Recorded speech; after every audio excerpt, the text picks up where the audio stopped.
하나님을 아버지라 부르는 자는 좋은 일이 있으리라. 많이 있으리라. 우리 서로 뜨겁게 사랑하면은 좋은 일이 있으리라. 크게 있으리라. 예수님을 구주라 부르는 자는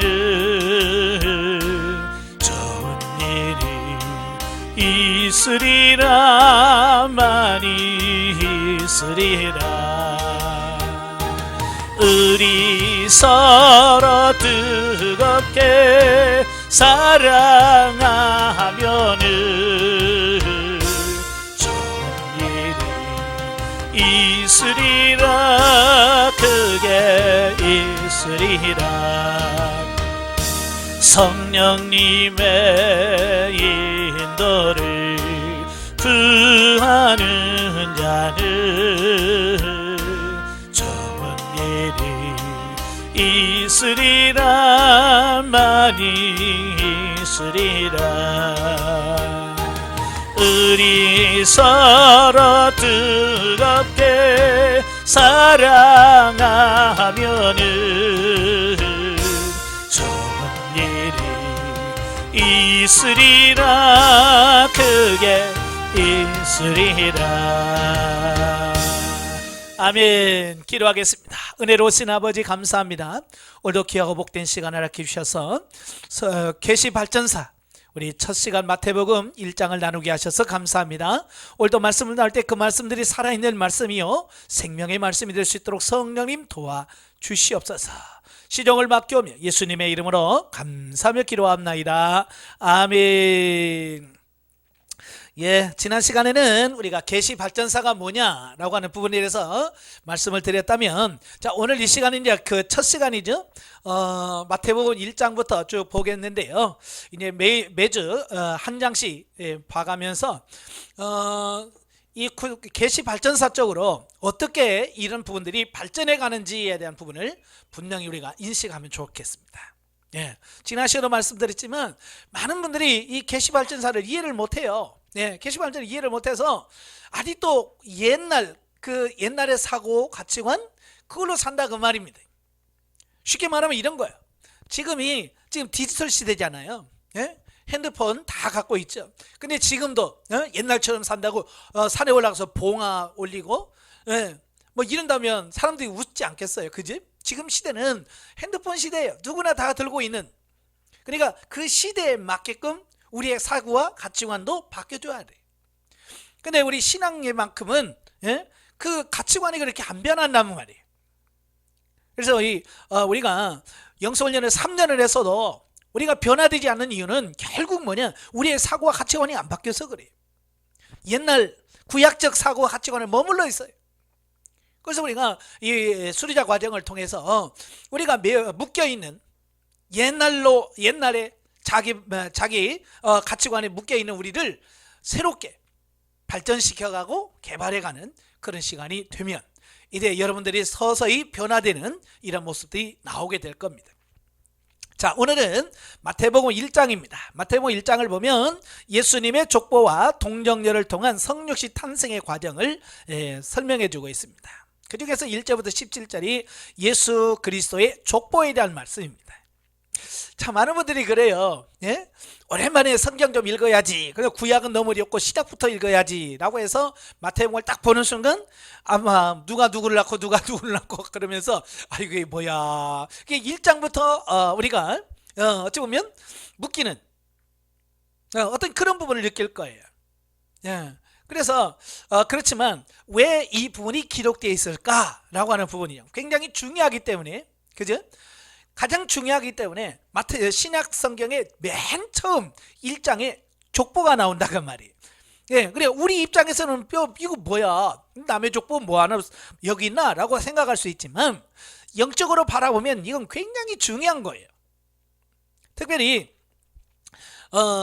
이제 마태, 마가, 누가, 요한복음, 사복음서라고 그러잖아요. 이 사복음서는 다 수신자가 달라요. 예. 특별히 마태복음은 유대인들을 중심으로 기록한 성경이라고 한다면, 마가복음은 로마에 있는 이방인 또 유대인들이 합쳐진 그 로마 교회를 향해서 주어진 말씀이라고 보면 돼요.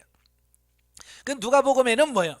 그 데오빌로 각하라고 하는 이방인에게 전하는 복음이에요.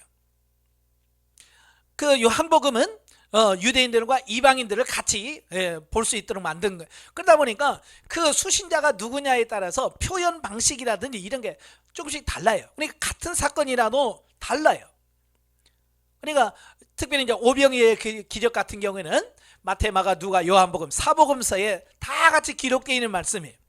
그런데 어떤 복음이냐에 따라서, 누가 썼느냐에 따라서 약간씩 그 방향이 달라요. 예. 이건 수신자의 영향을 받았다. 예. 자, 그래서 오늘 이 부분을 같이 보도록 하죠. 자, 본서는 유대인을 1차 독자로 삼고 예수 그리스도께서 구약 성경에서 여러 모양으로 예언되어져 왔던 다윗의 혈통을 이은 메시아이라 온 인류를 구원으로 이끌 만왕의 왕이시라는 사실을 강조하고자 기록됐다. 그러니까 왜 여기다 족보를 기록하느냐라고 하는 겁니다. 이건 뭐냐면 구약에서부터 쭉 예언되어 왔던 게 뭐예요? 메시아. 예? 메시아가 누구예요? 예수 그리스도예요. 예? 예수 그리스도가 어떻게 우리의 구원자로 탄생하게 되었는가라고 하는 과정을 설명해 주고 있는 겁니다. 그러니까 많은 사람들에게 예수가 바로 구약에서 예언한 그 메시아야 라고 말할 때 가장 중요한 게 뭐예요? 아브라함의 혈통이냐 다윗의 후손이냐 라고 하는 부분이거든요. 그죠? 그러니까 예수님께서 메시아가 되셨잖아요. 네, 예수님이 오셔서 요한복음 1장에 보면 나와요. 빌립이 나다나엘에게 가가지고 뭐라고 말하냐면, 야, 내가 메시아를 만났다. 그러니까 나다나엘이 뭐라? 누군데? 나사렛에서 난 예수다. 그러니까 뭐라 그래? 야, 어떻게 나사렛이라는 그런 동네에서 메시아가 나올 수 있느냐? 야, 성경에 봐라. 베들레헴에서 난다고 그랬지. 왜? 어떻게 나사렛에서 그런 선지자가 나올 수 있냐라고 말하죠. 자, 이런 부분들 분명히 성경의 말씀과 예수 그리스도의 탄생, 이런 부분들이 연결이 돼야 되는데 연결이 안 되면 유대인들은 이해가 안 되는 거예요. 그래서 그런 유대인들의 사고방식을 알기 때문에 마태복음은 맨 처음에 예수님의 족보를 완벽하게 기록을 함으로 말미암아서 봐라, 이 아브라함의 자손이지 다윗의 후손이지 라고 하는 부분을 분명히 말씀하시면서 예수가 우리의 구세주야, 메시아야 라고 하는 사실을 전하고 있다는 거예요. 자, 이에 메시아 되신 예수님의 사역을 소개하기 전에 그의 탄생과 유년 시절을 1장과 2장에서 먼저 소개하고 있다. 그중 본문은 예수님이 구약 예언의 성취인 다윗의 후손임을 혈통적으로 밝히기 위해 예수 그리스도의 탄생 기사를 서술하기 전에 먼저 그의 족보를 소개하고 있다라고 하는 겁니다. 사실 족보라고 하는 것은 가장 짧게 쓴 짧게 쓴 역사예요. 그러니까 족보에 보면 다른 기록이 없죠. 그냥 이름만 써졌어요. 근데 그 이름만 있는 것이 아니라 그 이름 속에는 뭐예요? 그 사람의 전생애가 뭐예요? 그 속에 다 담겨져 있는 거예요. 그러니까 아브라함, 그러면 아브라함에 대한 모든 기록이 그 아브라함이라는 이름 속에 다 들어가 있는 거예요.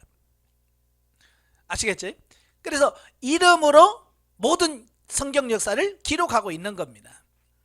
그래서 이 성경에 나오는 족보는 하나님의 그 구속 역사를 가장 명료하게 기록해 놓은 것이 족보입니다.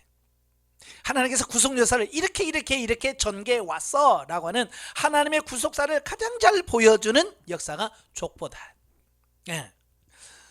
자, 그래서 성경 보면 예수님의 족보가 두 군데 나와요. 마태복음에 나오고 누가복음에 나옵니다. 자, 이러한 마태의 족보는요, 아브라함에서부터 시작해서 요셉, 예, 육신의 아버지죠. 예수님의 육신의 아버지인 요셉까지 42대로 나옵니다. 그런데 반면에 예수님의 족보를 마태와는 다른 각도에서 기록하고 있는 누가의 족보를 보면 55세대로 구성되어 있습니다. 아니 같은 족보를 다루는데 누구는 42, 누구는 55세대로 이렇게 나누어 있다고 말이에요. 그러니까 이 두 족보 사이는 13대의 차이가 나는 거예요. 13세대. 그러니까 시간적으로 보면 약 400년의 차이가 나는 거죠. 이스라엘 사람들은 한 세대를 30년으로 보통 계산을 해요. 예, 그러니까 아버지와 아들 그 사이를 1세대, 2세대라고 하죠. 1세대 그걸 30년으로 보통 봅니다. 그러니까 약 400년의 차이가 나는 거죠. 이는 마태가 유대인의 족보 기록 관습에 따라 많은 사람을 생략한 까닭이다라는 겁니다. 그러니까요, 유대인이 족보를 쓰는 방법하고 이방인이 족보를 쓰는 방법이 다르다는 거예요. 이 차이를 아셔야 돼요. 예. 히브리인들은요, 족보를 기록함에 있어서 아주 특별한 어떤 독특한 자기들만의 독특한 방식이 있어요. 그게 뭐냐면 우리는 족보를 사실대로 다 써야 된다고 생각하잖아요. 그죠? 근데 이스라엘 히브리 사람들은요, 그게 아니에요. 보통 한 세대를 30년으로 계산을 해서 그 시간에다 사람을 끼워 맞추는 어떤 그런 경우가 많아요.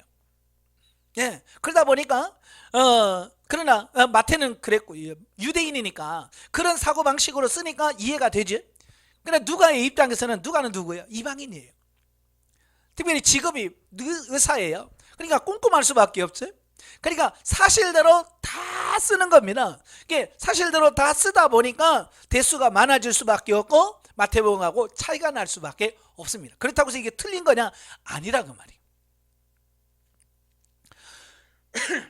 자, 마태가 기록한 족보의 주요 특징 중에 하나는 뭐냐? 족보를 14대씩 딱딱 끊어서 3기로 나누어서 기록을 하고 있다는 겁니다. 자, 그래서 마태는 이스라엘 역사상의 전환기적 사건이나 인물을 중심으로 족보를 3기로 나누어서 편집을 합니다. 자, 제1기는 어디냐? 이스라엘의 제1기는 아브라함 때부터 다윗 시대까지를 1기라고 합니다. 자, 그래서 아브라함부터 시작해서 다윗까지는 축복과 약속, 그리고 그 약속이 이루어지기 위한 인내하는 시간, 자, 이것을 인내식이라고 부릅니다. 그 다음에 2기는 어디냐? 이제 다윗부터 시작해서 바벨론 포로 생활하기까지, 바벨론 포로하기까지의 시간을 말합니다. 바로 이 시기는 약속의 성취 시기로 보는 거죠.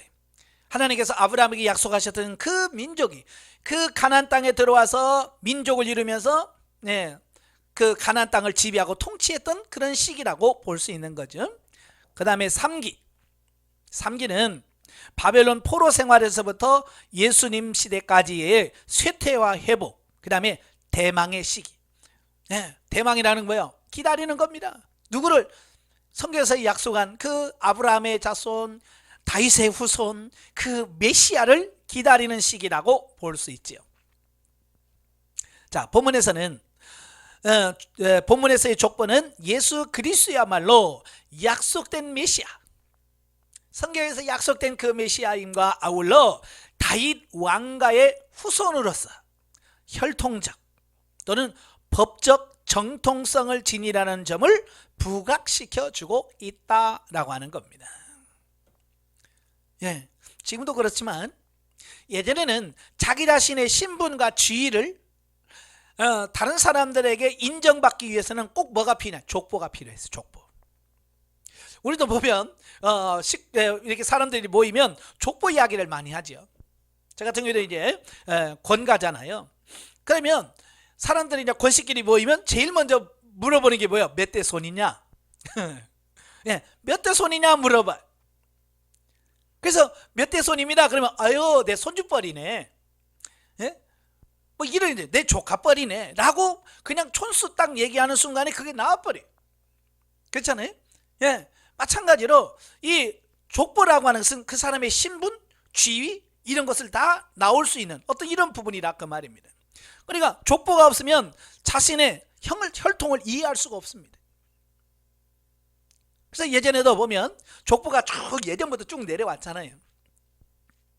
이게 족보가 잘 보존돼서 내려오는 집안이 있는가 하면, 예전에 집안이 망했다든지 뭐 불이 났다든지 그래서 족보책이 아예 없어져 가지고 자기가 족보, 자기의 정체성을 정확하게 찾지 못하는 사람도 종종 있고요. 또 옛날에는 돈 많은 사람이 가난한 양반의 족보를 삽니다. 족보를 사서 거기서 자기를 그 족보에 넣어요. 그래서 끼어들기도 하고요. 역사적으로 많은 그런 부분들이 있습니다. 왜 그럴까요? 족보라고는 그만큼 자기의 신분이라든지 지위를 나타내는 데서 굉장히 중요하기 때문에 그렇다라고 하는 겁니다. 그래서 뭐 옛날에 이런 얘기가 있잖아요. 바다에 사는 오징어하고 멸치하고 둘이 사귀었대. 오징어하고 멸치가 잘 사귀었는데, 이제 결혼하려고 멸치가 자기 부모님한테 나 오징어를 사랑해서 오징어하고 결혼하란다. 그러니까 멸치 집안이 그랬다잖아요. 야, 우리는 그래도 뼈대 있는 집안이야. 오징어는 뼈대가 없는 집안이고 우리는 뼈대가 있는 집안이야 라고 했다는 그런 무슨 얘기도 있잖아요. 그러니까 이런 가문, 혈통 이런 걸 사람들은 굉장히 중요시 여긴다, 그 말입니다. 자, 여기서 주는 교훈이 뭘까? 이 마태복음 1장 1절부터 17절에서 주는 교훈이 뭘까? 세 가지인데요. 첫째는 뭐냐? 하나님께서는 역사 속에서 자신의 뜻을 이루어 가심에 있어서 각양각색의 다양한 사람들을 사용하신다는 점을 드러내요. 자, 이 족보를 보세요. 참 각양각색의 사람입니다. 그거 보면 왕도 있죠. 족장도 있죠. 또 그 중에 보면 여자는 4명이나 또 들어가 있고요. 이방인도 들어가 있고요. 참 그래요. 자, 이런 걸 보면서 뭘 깨달았냐면, 하나님께서는 하나님의 뜻, 구속사를 이룰 때 어떤 특정한 사람들만 통해서 역사하는 게 아니라는 겁니다. 아시겠죠? 특정한 사람들을 통해서만 역사하는 것이 아니라 어떤 사람 누구든지 하나님의 마음에 드는 자를 하나님께 들어 쓰신다라고 하는 것을 보여줍니다. 이게 왕이라서 쓰고 뭐 너는 종이라서 안 쓰고 그게 아니라 그 말이에요. 왕이든지 종이든지 하나님의 마음에 드는 사람, 하나님 마음에 드는 사람을 하나님께서 쓰신다는 겁니다. 그래서 오늘 저와 여러분도 기회가 있는 겁니다. 만약에 하나님께서 특별한 기준을 두시고 나는 이런 사람만 쓰란다 라고 만약에 하나님께서 특별한 기준을 정했다고 칩시다. 그러면 우리는 그 기준에 못 들면 쓰지도 못하잖아요. 아무리 내가 하나님의 일을 하고 싶어도 너는 안 돼. 탈락이. 그런데 그런 기준이 없어요. 누구든지 하나님의 마음에 들면 하나님께서 쓰신다 그 말이에요. 자, 두 번째는 뭐냐? 예수 그리스도의 복음 안에서는 유대인과 이방인, 남자와 여자의 차별이 사라진다는 점이에요. 참 우리나라도 그래요. 족보에 여성의 이름이 들어간 건 얼마 안 됩니다. 제가 어렸을 때만 해도요, 족보책 이렇게 보면 여자는 안 들어가요. 근데 지금은 다 들어가 있어요. 그만큼 시대가 많이 바뀌었다라고 하는 건데요. 이미 이스라엘은요 2000년 전부터 여자가 이미 족보에 들어가 있더라는 겁니다. 여자의 이름이 4명이나 들어가요. 그 중에서 이방인도 들어가요. 라합과 모함 여인 룻, 이방 여인도 둘이 들어갑니다. 이건요 획기적인 거예요. 그때 당시 예수님 당시 이 마태복음을 기록할 당시만 해도 여성은 사람 숫자에도 안 들어간 시대예요. 그래서 성경에 보면 남자만 5,000명이더라 그렇죠? 여자는 숫자에도 안 들어가요. 그런 시대에 족보에다가 여자 이름이 들어갔다라고 하는 것은 굉장히 획기적인 거예요. 이건 앞으로 하나님의 나라에는 이렇게 차별이 없어질 거라고 하는 사실을 우리에게 보여주는 거죠. 그 다음에 세 번째는 예수 그리스도의 족보에도 죄인들이 포함되어 있다는 사실이에요.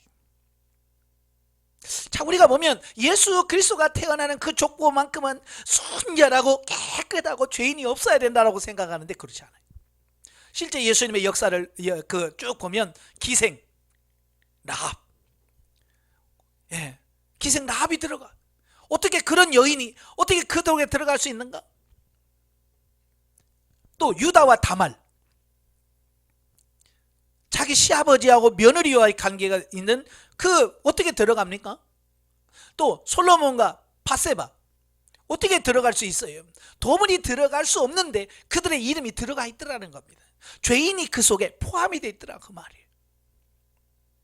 또 가장 악하기로 소문난 아하스 왕, 또 므낫세 왕 다 들어있어요. 이걸 통해서 우리에게 뭘 보여주냐면 이 족보는 단순한 족보가 아니라 하나님의 은혜의 족보라. 은혜. 하나님의 은혜에 의하여 이루어지고 있다라고 하는 것을 보여주고, 또 한 가지는 예수님이 직접 말씀하셨어요. 내가 이 땅에 온 것은 의인을 부르러 온 것이 아니라 죄인을 구하러 오셨다라고 하는 사실을 보여주는 겁니다. 자, 이렇게 이런 아무것도 없는 그냥 이름만 기록되어 있는 것 같지만 그러나 그 속에서 우리에게 이런 많은 교훈을 주는 겁니다. 자, 이걸 구속사적으로 조금 이해를 해보면 1절부터 17절까지의 족보는요, 지루한 인명의 나열처럼 보입니다. 그죠? 아브라함과 다윗의 자손 예수 그리스도의 계보라. 아브라함이 이삭을 낳고 이삭은 야곱을 낳고 야곱은 유다와 그 형제를 낳고 유다는 다말에서 베레스와 세레스를 낳고, 그냥 계속해서 이름의 나열이에요. 누구는 누구를 낳고 누구는 누구를 낳고, 단순한 나열입니다. 그러나 그 이면에는 구속사의 위대한 메시지가 담겨져 있다는 거예요.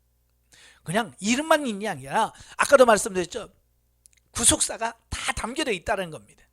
그것은 한마디로 예수님이 바로 구약의 아브라함 언약과 다윗 언약 등으로 거듭 약속된 메시아, 그분임을 입증하고 있다는 거예요. 즉 예수님은요, 그저 우연히 태어난 자가 아니라 하나님의 구속사의 경륜에 따라서 시대를 뛰어넘어 오래전부터 예언되어졌고, 또 그 예언대로 태어나신 메시아가 역사적 정통성을 가지신 분이라는 것을 말해준다. 즉 하나님의 예언의 성취를 보여준다 그 말이에요. 또한 예수님께서 구약의 모든 예언을 성취하심으로써 구약 예언의 진정성을 입증하셨고, 이는 이런 정통성을 가진 예수는 우리가 신뢰할 수 있다는 사실과 아울러 그러한 예수께서 주신 최후 심판과 천국의 계시에 대한 예언도 모두 다 이루어질 것이라는 구속사적 확신을 주고 있다라고 하는 겁니다. 이런 정통성이라든지 이런 부분들이 다 명확해졌을 때 정말 맞구나, 확실하구나 라고 하는 믿음을 가질 수 있다는 겁니다. 자, 여기서 한 가지 주목할 것은요, 대제사장 되신 예수님께서는 레위 지파의 혈통을 따라 오지 않으셨다는 겁니다. 원래 대제사장이 되려면 아론의 혈통을 받아야 되죠. 그런데 예수님은 유다 지파로 오셨단 말이에요. 그러니까 어떻게 유다 지파의 혈통으로 오신 예수님이 어떻게 대제사장이 될 수 있을까라고 하는 부분에서는 모순이 있는 것처럼 보여요. 그러나 예수님은 이미 창세기 49장 10절과 시편 110편 4절을 통하여 레위 지파가 아닌 유다 지파로 오시겠다라고 예언되어진 바로 그대로 오심으로 예언을 성취하셨어요. 그죠? 창세기 49장 보면 유다의 홀이 떠나지 않는다. 유다에게서 홀이 나온다. 그 홀은 지도자를 의미하는데 바로 메시아 예수 그리스도를 의미하거든요. 그리고 히브리서 5장 6절부터 10절에서 보면 예수님께서 레위 지파가 아닌 멜기세덱의 반차를 쫓는 대제사장 되심을 설명하고 있다라는 겁니다. 자, 이걸 통해서 성경은요, 어느 한 구절을 보면 안 돼요. 성경 전체를 볼 수 있는 시각이 열려야 돼요. 이제 구속사적 계시 발전사를 보면 뭔 하나를 보면 그냥 거기만 보는 게 아니라요, 창세기에서부터 요한계시록까지 그 내용을 어떻게 변화되고 어떻게 전개되었는가, 성경 전체를 보는 어떤 통시적 안목을 가지고 성경을 볼 수 있는 이런 눈이 열리게 될 거예요. 그래서 성경 전체를 봐야 되지 한 구절을 보면 우리가 이해할 수 없다는 거예요. 자, 두 번째 단락이 8절부터 25절까지인데요. 동정녀를 통한 예수 그리스도의 탄생에 대한, 예수님에 대한 많은 논란이 있어요. 예수님에 대해서 정말로 부활이라든지 모든 많은 논쟁이 있지만 그 중에서 가장 논쟁이 됐던 것 중에 하나가 뭐냐면 동정녀 탄생이에요. 동정녀라고 하는 것은 결혼하지 아니한 처녀란 말이에요. 그죠? 결혼하지 아니한 처녀에게서 어떻게 아들을 낳을 수 있을까? 예전에는 이게 이해가 안 됐어요. 그죠? 남자 없이 어떻게 여자 혼자 아이를 낳을 수 있는가? 라고 하는 부분 이해를 못 해요. 근데 지금은 이제 체세포라든지 줄기세포라든지 이런 걸 통해서 이제는 남자 없이도 여성이 혼자 애를 낳을 수 있는 시대입니다. 예. 그렇지만 예전에는 이런 걸 모르잖아요. 체세포가 뭔지 몰랐잖아요. 그럴 때 사람들이 어떻게 여자 혼자서 애를 낳을 수 있을까? 이게 이해가 안 되는 겁니다. 그래서 역사를 보면 심지어 무슨 얘기까지 나오냐면 이런 거예요. 예. 마리아가 바람을 피웠다는 거예요. 예. 다른 남자하고 바람을 펴서 들키니까 그걸 포장하기 위해서 성령으로 잉태됐다라고 거짓말했다. 이런 설까지도 나와요. 믿음이 없다 보니까. 그냥 믿으면 아무 문제가 안 돼요. 하나님의 전지전능하심을 믿으면 이런 문제는 아무것도 안 돼요. 근데 그 하나님의 전지전능하심을 믿지 못하면 정말 이해가 안 되죠. 어떻게 여자 혼자서 아이를 낳을 수 있을까? 라고 하는 겁니다. 우리가 섬기는 하나님이 보통 하나님이 아니시잖아요. 천지 만물을 창조하신 분이에요. 우주를 창조하신 분이, 사람을 지으시고 만드신 그분이 어떻게 처녀에게서 아이를 못 낳게 하실 수 있겠어요? 그죠? 예. 바로 아브라함을 통해서도 이미 말씀했잖아요. 100살이 넘었습니다. 아브라함 100살입니다. 사라는 경수가 끊어졌습니다. 그래도 하나님 뭐라고 그래? 아이를 내년 이맘때 아들을 낳으리라. 그러니까 못 믿죠. 그러니까 하나님께서 뭐라고 그래? 여호와께 능치 못하실 일이 있겠느냐라는 말이죠. 예, 여호와께서 능치 못하실 일이 있겠냐? 그러면서 이미 죽은 몸과 같은 사라에게서 아이를 낳게 만들. 그게 하나님의 능력이. 여러분, 경수가 끊어진 90 먹은 할머니에게서 자식을 낳게 하신 하나님이라면 처녀의 몸에서 얼마든지 자식을 낳을 수 있게 하실 수 있는 분이시라는 걸 믿으시기 바래요. 자, 본단락에서는 예수 그리스도의 탄생 경위를 구체적으로 밝히고 있죠. 그런데 보면은 그 예수 그리스도께서 남자와 여자의 일반적인 혼인 관계에 의하여 탄생한 것이 아니라 단지 여자의 몸을 빌려 성령으로 잉태하신 후 탄생하셨다라고 하는 것을 강조하고 있다는 거예요. 자, 예수 그리스도의 동정녀 탄생은요, 앞서 족보를 통해서 강조된 인성에 이어서 인성에 이어서 신성을 부각시켜주고 있다라고 하는 겁니다. 그러니까 예수님께서 아브라함의 혈통을 받아서 쭉 갔다는 것은 예수님의 인성, 예수님의 육체적인 이런 부분들을 말씀해주고 있습니다. 그러나 성령으로 잉태했다는 건 뭡니까? 인성일 뿐만 아니라 하나님이신 신성을 가지고 있다라고 하는 것을 의미하는 거예요. 그래서 온 인류를 죄와 사망에서 건져내기 위해서 예수 그리스도는 친히 사람의 모습으로 성육신 하실 수밖에 없었어. 동시에 하나님의 공의를 만족시킬 만한 흠없는 희생제물이 되기 위해서는 아담으로부터 온 인류에 전가된 원죄와 전혀 무관한 존재라야만 했다는 겁니다. 그러니까 죄인은 죄인의 죄를 속할 수가 없어요. 그러니까 죄인이 아닌 사람만이 죄인을 속할 수 있거든요. 그러니까 예수님께서 죄인이 아니어야 돼. 이 땅에 육신을 인간으로 오셔야 되지만 또 죄가 없어야 돼. 그런데 아담과 하와 후손들은 다 뭐예요? 죄가 있어요.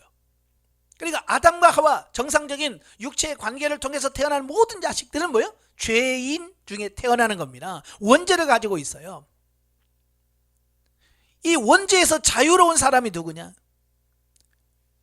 바로 처녀의 몸에서 남자가 아닌 성령을 통해서 난 자만 이런 원죄가 자유로울 수 있는 거예요.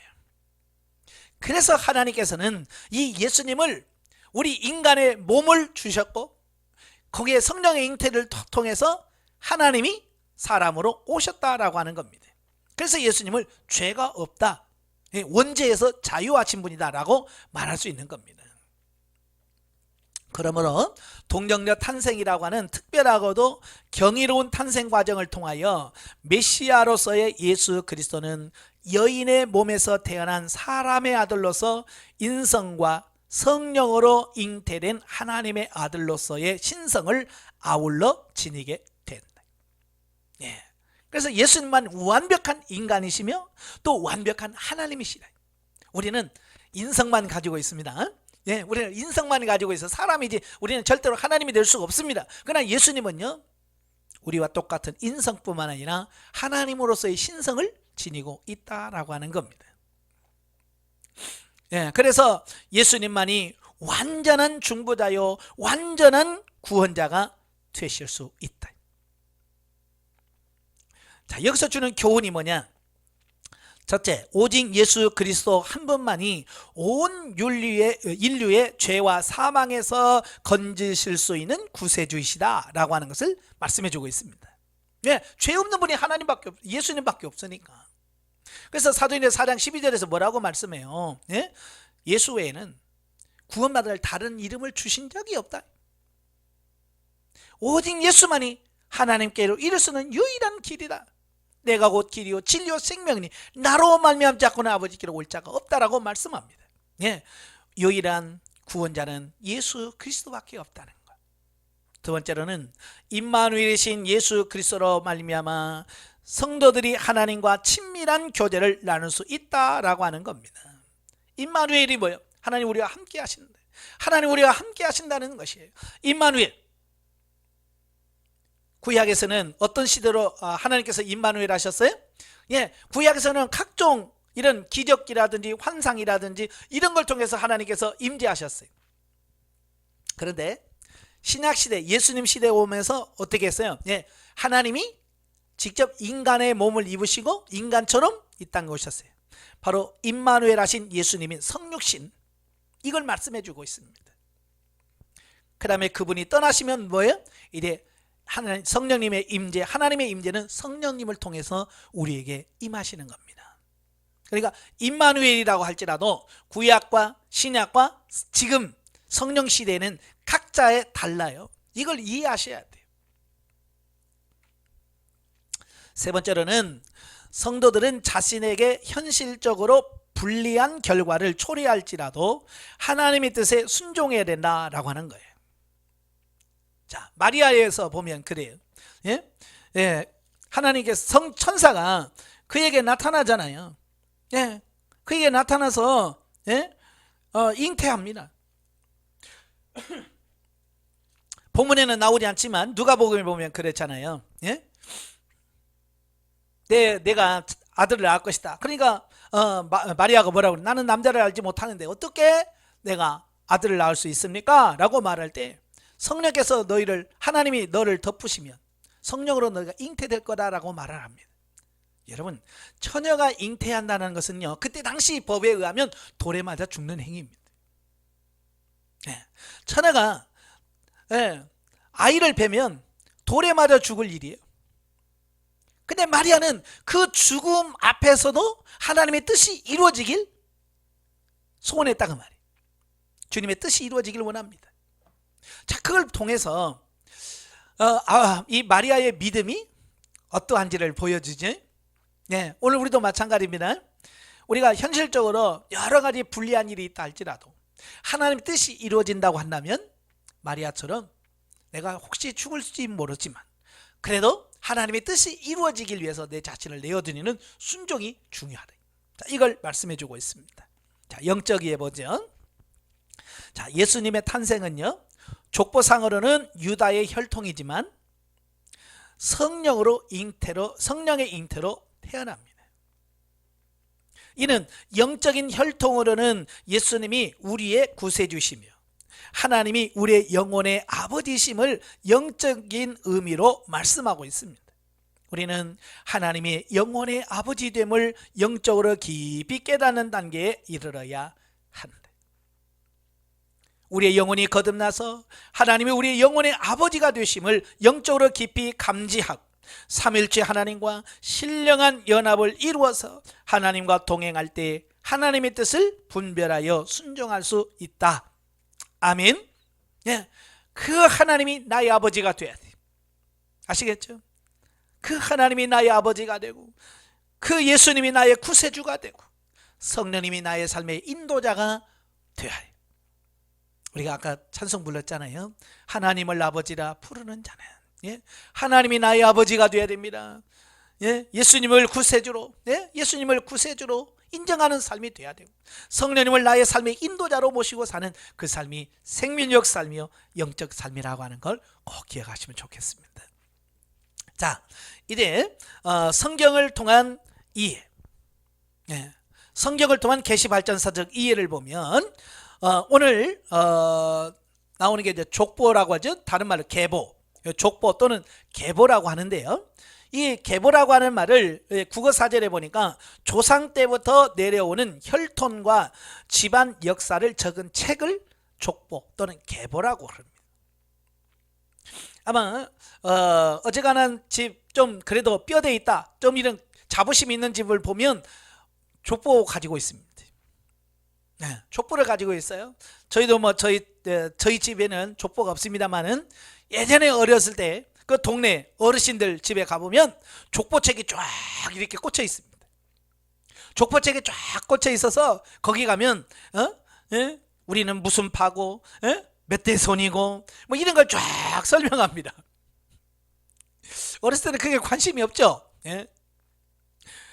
자, 그래서 이 족보가 굉장히 중요한데요. 저 같은 경우에도 이제 어렸을 때 어른들이 그러죠. 네 본이 뭐냐라고 묻잖아요. 처음에는 본이 뭔지 어떻게 압니까? 애기들이 뭐 관심이 없었어요. 예, 그게 모르니까 이놈, 근본도 모르는 놈들 막 그러면서 어르신들이 예전에 우리 어렸을 때 오면 본이 뭐냐 그래서 모르면 막 이 근본도 모르는 놈이라고 막 호통을 쳐셨어요. 그래서 집에 가서 물었죠. 우리 본이 뭐냐? 그러니까 안동권이다. 예, 안동권가다라고. 아, 그래서 내 본이 안동권가구나. 이제 그걸 알아요.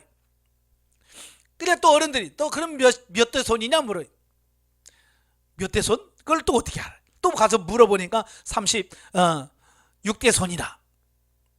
아, 그래서 내가 안동권씨 36대 손이구나. 거기만 하는데 또 뭐야? 네 파가 무슨 파냐 또 그래. 아이고, 이렇게 복잡해요.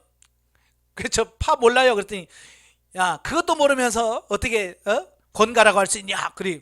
그래서 또 물어봤더니 화산 부원군 파라고. 예. 자, 이렇게 나름대로의 그 조금 그 자부심 있는 분들 있잖아요. 자기의 그 가게에 대한 자부심 있는 분들은 이 족보를 굉장히 중요하게 여겨요. 자, 성경에도요, 족보가요 굉장히 많이 기록이 돼요. 예외로 많습니다. 성경에 오늘 이제 쭉 살펴볼 텐데요, 족보의 기록이 상당히 많아요. 왜 많을까? 중요하니까. 예, 족보의 기록이 중요하니까요. 예, 이 족보를 계속해서 기록하고 있다는 겁니다. 자, 그래서 성경에서 족보가 맨 처음 나온 게 어디냐면 창세기 5장이에요. 창세기 5장을 보시면, 자, 1절부터 보면 이것은 아담의 계보를 적은 책이니라. 그래서 성경에서 최초의 계보, 족보가 나옵니다. 그래서 아담으로부터 시작을 해서 그가 쭉 나오죠. 예.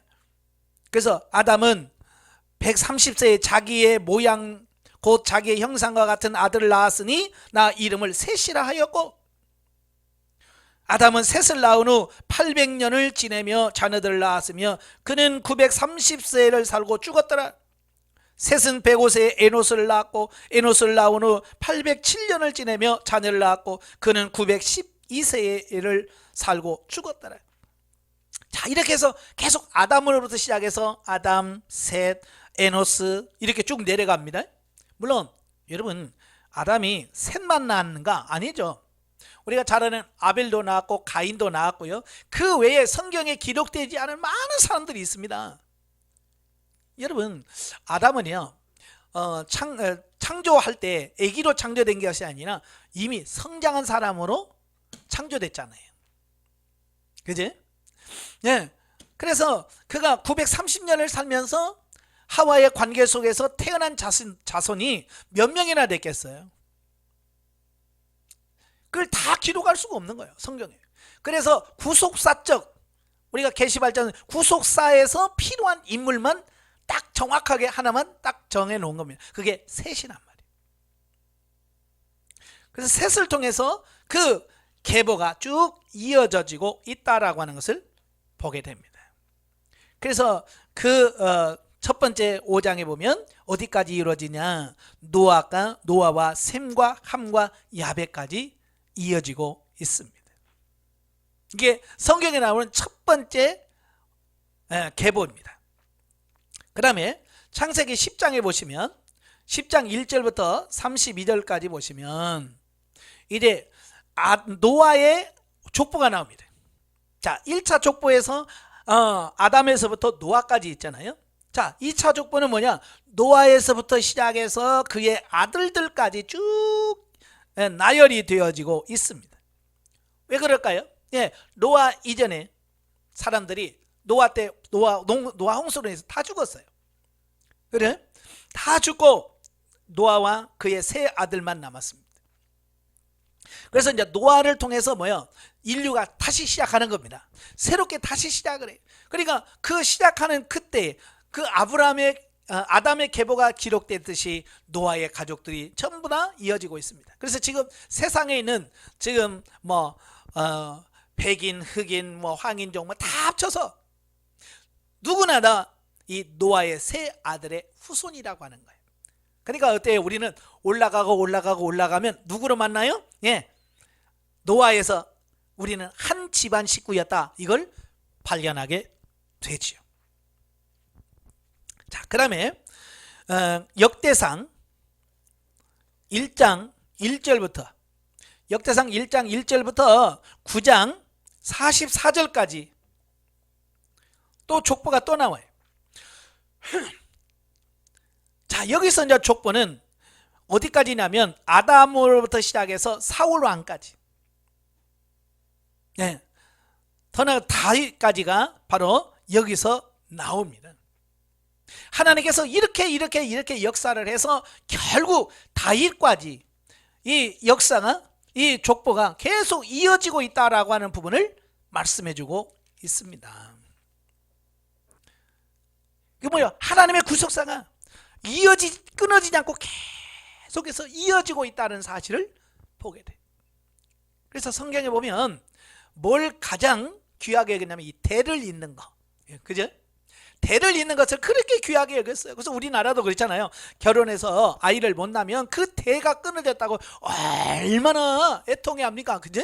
그래서 대리모를 쓰기도 하고, 예전에 첩을 두기도 하고, 하여간 별짓을 다 했어요. 이 대를 잇는 것이 그렇게 중요했어요, 예전에는. 그래서 심지어 성경의 역사도 그 유다의 며느리 다말이 자기 자신이 창녀로 변신해서 자기 시아버지의 관계 속에서 베레스와 세레스를 낳았는데, 바로 그 상황이 대를 잇는 것이 얼마나 소중하다라고 하는 것을 말씀해주고 있는 거거든요. 자, 그리고요, 오늘 본문 마태복음 1장 1절부터 17절까지는 이제 아브라함부터 예수 그리스도에 이르기까지의 족보가 쭉 기록되어지고 있습니다. 그 다음에 누가복음 3장에 보면 또 예수님의 족보가 쭉 나와요. 23절부터 보면 예수님께서 가르치기 시작하실 때 30세쯤 되니라 사람들이 이를 아는 대로 요셉의 아들이니 요셉의 이는 헬리요, 그 이는 마따니요, 그 이는 리요. 이제 누가복음은 밑에서부터 위로 올라갑니다. 다른 족보는 다 위에서부터 아래로 내려오는데 누가복음은 밑에서부터 쭉 올라가서 어디까지 가냐? 아담, 최후에는 하나님까지 올라가는 이런 모습을 보게 되죠. 바로 이 말 무슨 말이에요? 이 우리가 믿는 예수님은 하나님으로부터 쫙 연결되어진 믿음의 계보를 가지고 있다. 역사와 전통을 가지고 있다. 이것을 증명해주고 있는 거죠. 자, 그런데요, 여기까지는 우리가 다 알 수 있는 겁니다. 그죠?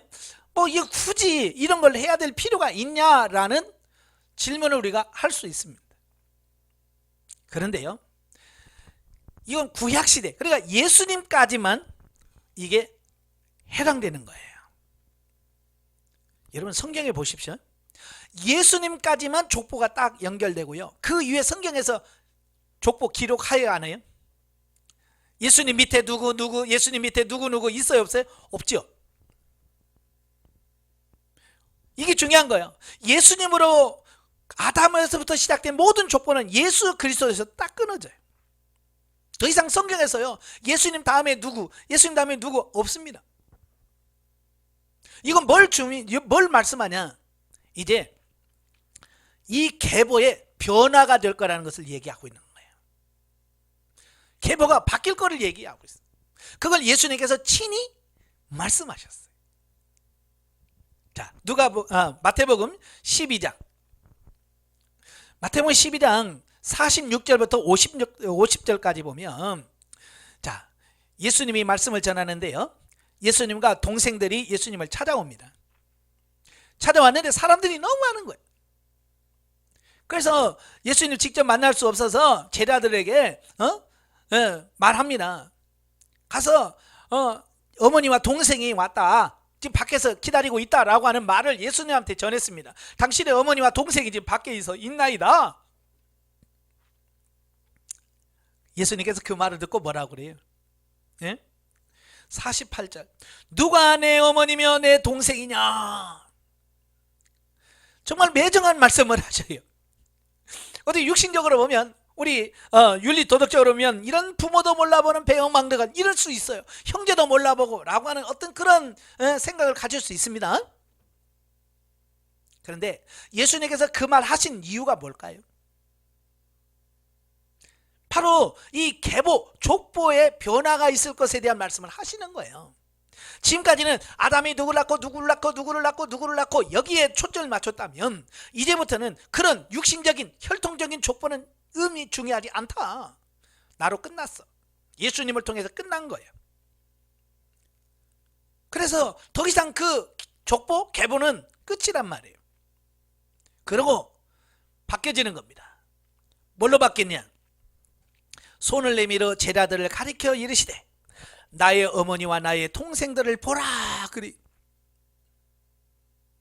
예수님께서 어머니가 왔습니다. 그러니까 앞에 하나님 말씀을 듣고 있는 사람들을 가리켜서 누가 어머니냐, 누가 내 동생들이냐, 바로 누구든지 하늘에 계신 내 아버지의 뜻대로 하는 자가 내 형제요 자매요 어머니니라. 이 혈통적 가정이 아니라 진짜 영적 가정이 누군지 이걸 쫙 바꿔줘 버렸어요. 자, 이게 이제 중요한 겁니다. 예수님께서 이 계보, 이 족보의 개념을 완전히 바꿔놨습니다. 그래서 아담의 몇 대 손이냐, 아브라함의 몇 대 손이냐, 이스라엘 백성들이 그걸 그렇게 강조하고 그걸 중요시 여깁니다. 그런데 예수님은 그걸 무시했어요. 이제는 정말 중요한 게 뭐냐, 누구든지 혈통적으로 누구 자손 몇 대 손이 중요한 것이 아니라 하늘에 계신 내 아버지의 뜻대로 하는 자가 형제요 자매요 어머니가 되는, 이런 계보의 완전한 변화를 예수님이 가져오셨습니다. 자, 이 다음부터는요, 이제 계보가 완전히 변화됐습니다. 혈통적 유대인이 아닌 거예요. 바로 그 말씀이 어디 나오냐면 로마서에 나옵니다. 로마서, 이 프린트에 유인물은 없죠. 유인물은 없는데 로마서 2장 28절 29절 보면 사도 바울 참 그 예수님의 가르침을요 정확하게 계시발전사적으로 이해한 사람이 누구냐? 바울이에요. 네, 바울이에요. 그래서 바울은 예수님께서 누가 형제며 누가 자매며 누가 어머니나라는 말을 정확하게 영적으로 이해를 한 사람이에요. 그래서 그가 뭐라고 그래? 28절, 무릇 표면적 유대인이 유대인이 아니요 표면적 육신의 할례가 아니라 오직 이면적 유대인이 유대인이며 할례는 마음에 할지니 영에 있고 율법 조문에 있지 아니한 것이라. 이게 무슨 말이에요? 이스라엘 백성들은 혈통적으로 자기는 아브라함의 자손이다, 나는 유다 지파야, 나는 베냐민 지파야 라는 그 전통을 강조했어요. 근데 사도 바울은 그건 이미 끝난 거야. 유대인이 누구냐? 누가 이스라엘 사람이냐? 혈통적 이방 유대인이 아니란 말이에요. 이면적 유대인이 유대인이다. 이면적이라는 게 뭐? 영적. 예수 그리스도를 믿고 구원받은 사람, 바로 이분을 이면적 유대인이라고 말하는 겁니다. 오늘 누가 하나님의 자손이고 아브라함의 자손이냐? 지금 이스라엘 백성들은 서로가 자기가 아브라함의 자손이라고 그래요. 그런데 사실은 지금은 혈통적인 부분이 중요한 게 아니고 이제 영적으로 내가 예수 그리스도를 믿고 하나님을 따르며 순종하느냐, 이게 중요한 거예요. 아시겠죠? 자, 디모데후서 1장 5절 보겠습니다. 그러면 지금은 혈통적인 계보를 중요하지 않다 그랬어요. 혈통적인 계보가 중요하지 않아요. 그럼 뭐가 중요하냐? 믿음의 계보가 중요한 거예요. 믿음의 계보. 자, 1장 5절에 보면 그래요. 이는 내 속에 거짓이 없는 믿음이 있음을 생각함이라. 이 믿음은 먼저 내 외조모 로이스와 내 어머니 유니게 속에 있더니 내 속에도 있는 줄을 확신하노라. 자, 보세요. 이제는 내 아버지가 뭐 안동건 씨 뭐 이런 거 아니에요. 이게 필요한 게 아니에요. 영적 계보를 다시 쓰는 겁니다. 디모데에게 그 할아버지들과 할머니도 있었겠죠. 그러나 그건 중요치가 않아요. 예수 그리스도를 믿음으로 새 계보, 새 족보를 써내려가는 겁니다. 그죠? 사실은 이 디모데의 아버지는 헬라인이에요. 디모데의 어머니가 유대인이고, 그래서 유대인들은 부모 중에 한 분만 유대인의 혈통을 가지고 있으면 그냥 유대인으로 인정을 해줍니다. 네. 그러다 보니까 바로 이 디모데도 유대인으로 인정을 받고 있잖아요. 네. 자, 보세요. 유대인으로 인정을 받지만 사실은 이 디모데는요, 자랑할 게 없었어요. 사도 바울은 빌립보서도 그러잖아요. 야, 누가 자랑할 수 있으면 나도 자랑할 수 있다. 나는 히브리인 중에 히브리뇨, 네? 베냐민 지파요, 막 이러면서 바리새파요, 막 이런 걸 자랑하잖아요. 근데 사실 바로 이 디모데는 육신적으로 보면 자랑할 게 없었습니다. 나는 정통 히브리 사람이라도 못해. 왜? 자기 아버지가 헬라인이니까 자랑할 수도 없어요. 그런데요, 성경에서는 어때요? 이제는 육신적 계보, 육신적 족보를 내세우는 것이 아니라 이제부터 너희 외조모 로이스와 어머니 유니게와 그리고 너 믿음의 계보가 새로 써져 가고 있다는 것을 보게 됩니다. 자, 가끔 우리가 교회 만나면 그러잖아요. 예?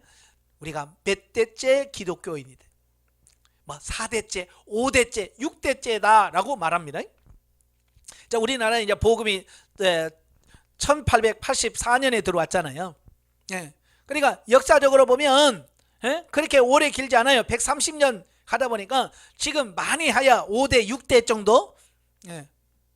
1대부터 믿은 사람이 지금 한 5대, 6대까지 왔겠죠, 신앙에. 보통 3대, 4대.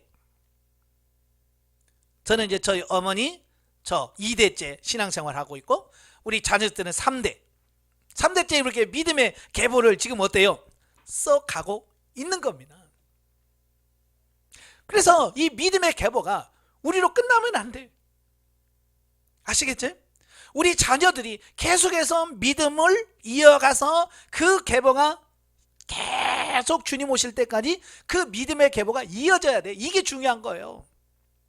혈통적 과거 이게 중요한 게 아니에요. 예, 과거 몇 대 손이고 우리 집안이 이런 집안이야, 뼈대 있는 집안이야, 의미 없어요.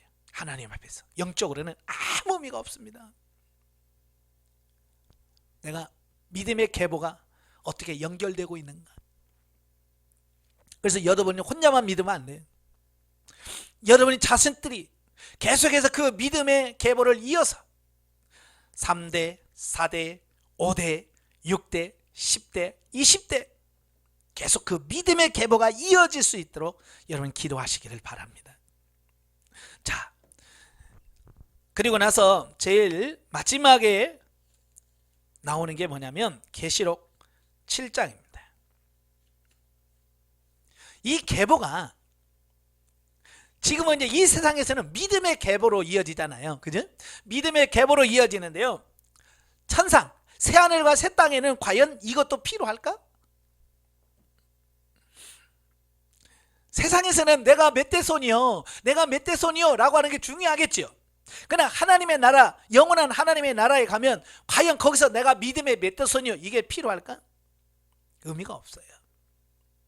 자, 7장에 보면 입맞은 자 14만 4천 명이 나옵니다. 이건 14만 4천 명은 구원받은 무리의 총수를 말합니다. 그러니까 천국 갈 사람들이 14만 4천 명이다, 그거밖에 안 된다, 뭐 이렇게 말하는 그건 아니고요. 이건 상징적인 숫자예요. 예, 상징적인 숫자예요. 그래서 14만 4천 명인데요. 여기는 뭐 유다 지파 이렇게 쭉 나옵니다만은 거기 보면 7절에 보면 그게 나와요. 이 일 후에 내가 보니 각 나라와 족속과 방언과 백성과 아무도 능히 셀 수 없는 큰 무리가 나와. 그러니까요, 하나님의 나라, 저 천상 하나님의 나라는요 인종 초월합니다. 혈연, 지연, 민족, 방언 모든 것은 다 의미가 없어요.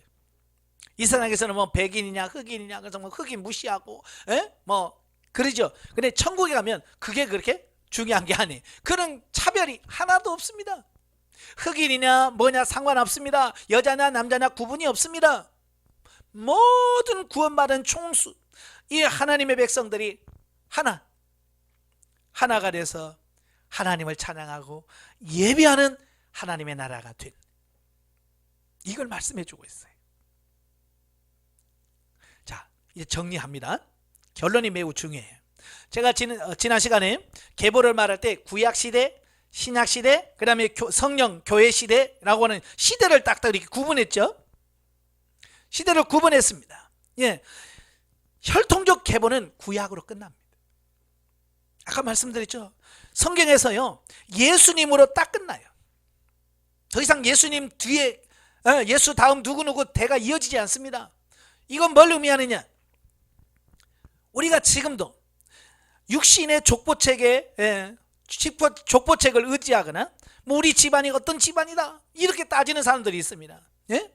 그걸 따지는 사람은 아직도 구약적 개념에 머물러 있는 사람들이에요. 아시겠죠? 나라와 민족을 따지면서 이걸 따지면 이건 아직도 구약적 개념에서 사는 사람이에요. 그러면 신약시대는 믿음의 계보입니다. 지금 저와 여러분은 신약시대부터 성령시대까지 쭉 이어집니다. 지금 뭐요? 믿음의 계보시대입니다. 믿음의 계보는 뭐요? 내가 예수 그리스도를 믿고 내 믿음이, 내 가게가 어떻게 믿음으로 계속해서 이어지는가 라고 하는 것이 중요한 겁니다. 아시겠죠? 예, 그 다음에 세 번째가 이제 새하늘과 새 땅. 천국에서는 천상에서의 가족으로 가치관이 변화되어야 된다. 천상에서의 가족은 아까 말씀드렸죠. 14만 4천 명. 학연, 지연, 혈통, 백성, 언어, 방언 모든 거 초월한다고 그랬지. 그제? 그래서 우리는 지금 이 세상에 살면서 뭐 해야 돼요? 사람들 차별하면 안 돼요. 미워하면 안 됩니다. 서로 시기하고 질투하면 안 됩니다. 왜? 우리는 다 천국에서 같은 한 민족, 한 백성, 한 족보가 되어서 하나님 앞에 다 섬길 사람들이에요. 그지? 그러니까 우리가 세상에 살면서 누구를 미워하고 싫어하고 그러면 안 돼요. 우리는 사랑하셔야 돼요. 아시겠죠? 바로 이 족보 하나에서 우리가 나타나는 게 뭐예요? 사랑, 화해, 연합, 이것을 말씀해 주고 있습니다. 그러니까 우리는 마태복음 1장을 읽으면서 우리는 뭐만 생각하냐면 아유 족보 누구 낳고 누구 낳고 누구 낳고 이것만 얘기하는 게 아니에요. 이건 구약시대 이런 과정을 거쳐서 메시아 예수 그리스도가 탄생했다라고 하는 거기까지만이 필요한 거예요. 그러면서 어때요? 이제는 육신의 계보가 중요한 것이 아니라 믿음의 계보, 영적 계보가 중요하다. 그러나 이것도 이 세상에 사는 때까지밖에 없어요. 그지? 천국에서는 뭐예요? 이제는 누구나 다 사랑하고 누구나 다 포용하고 누구나 이해하는 그런 천상세계의 아름다운 연합체가 되어지는 게 천국이에요. 그러니까 그 천국에 가서 우리가 잘 살려면 이 땅에서 뭐 해야 돼요? 사랑하는 훈련을 해야 하셔야 돼요. 원수를 사랑해라. 왜 하나님께서 원수를 사랑하라고 그래요? 예, 천국에는 누구든지 미워하면 안 돼요. 원수를 사랑할 수 있는 삶이 돼야 돼요. 그래서 이 땅에서 그런 훈련들을 시키는 겁니다. 서로 사랑하는 훈련, 용서하는 훈련, 화해하는 훈련을 하나님께서 계속해서 시키셔서 결국 원수까지 사랑할 수 있는 사람으로 만들어서 천상에서 누구나 다 누리며 사는 삶으로 만드시려고 하나님께서 훈련해 가시는 겁니다. 그러니까 아직도 지금 어디까지 머무른 사람이 많냐면 믿음의 계보까지는 머물러 여기까지는 바뀐 사람이 있어요. 그래서 내 믿음의 계보가 아무리 자손들에게 믿음이 잘 전해주면 좋겠다. 거기까지 멈추는 사람이 있는데요, 거기서 끝나는 게 아닙니다. 우리는 새하늘과 새 땅, 영원한 하나님의 나라까지 있습니다. 우리는 그때까지 바라보면서 어떻게 해야 돼요? 서로 사랑하고 원수까지 사랑할 수 있는 사람이 되어야 그게 완성이 된다는 걸 꼭 기억하시기를 바랍니다. 기도하겠습니다. 은혜로우신 아버지, 오늘 마태복음 1장을 통해서 그 계보에 대한 말씀을 들었습니다. 우리는 단순히 사람의 족보, 순서만 생각했습니다. 그러나 이 족보 속에서 하나님이 나중에 우리가 모든 민족이 하나가 되어서 영원한 하나님의 나라에서 살 것에 대한 예표요 그림자의 모형으로 우리에게 주셨다고 말씀합니다. 하나님, 이제 사랑할 수 있기를 원합니다. 혈통적인 어떤 삶이 아니라 영적으로 하나 되어지게 하여 주셔서 정말로 혈통과 민족과 방언과 모든 것을 초월해서 하나 되어지는 귀한 역사가 우리 가운데 나타날 수 있도록 도와 주시옵소서. 예수님의 이름으로 감사하며 기도합나이다. 아멘. 하나님께 오늘입니다.